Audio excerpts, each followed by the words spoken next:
When I was a boy, I loved rooting around in my grandfather's barn. He was a pack rat, so the barn was crammed with dusty signs, rusty tools, and mysterious farm equipment. One summer, I was building a fort, and I dragged out a sturdy wooden box with thick sides.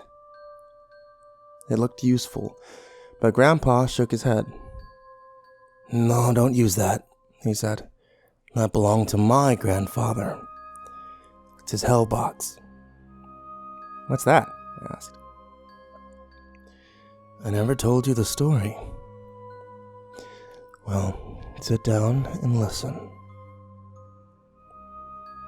And this is what he told me. When your great-grandpa was around your age, he was a printer's devil. You know what those were? Printer's devils were like apprentices. Back then, printing presses were big, heavy machines that were complicated to run, so they'd hire young boys to do the side jobs. The boys were called devils because they were usually covered in black ink, or because devils get the blame when things foul up. Grandpa worked for a fella named Carter.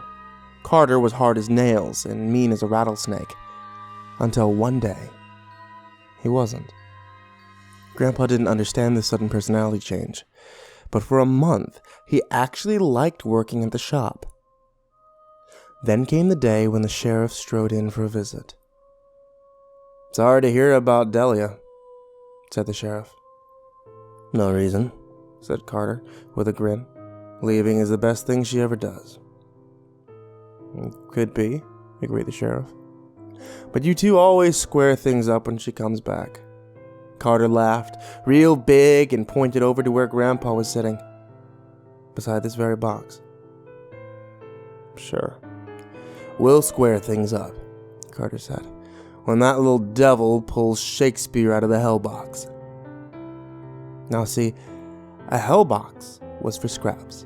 Printing used metal letters, and whenever they got scratched or worn, they were tossed into the HellBox until they could be melted down and recast.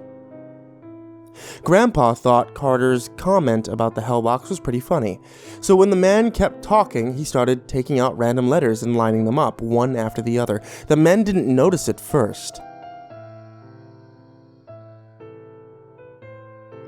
but when they wandered by, they stopped and stared. Plain as day, the letters had made a sentence. "If you wrong us, shall we not revenge?" And then two more words. Rosebush. Carter turned white as cotton. He backed away quick, but he bumped into the press. Then Grandpa said the strangest and worst thing he ever saw happen next. Because the press started working all by itself. In a flash, it yanked Carter in and chewed him up. It was a horrible way to go. And that's your great-great-grandpa's story. "I don't get it," I said. "Why was Carter scared?" Grandpa laughed. "Well, that first bit about revenge, that's from Shakespeare. So Shakespeare really did come out of the HellBox." "But what about Rosebush?" "Oh. That's where Delia was eventually found, of course. Carter had hidden her body under the garden."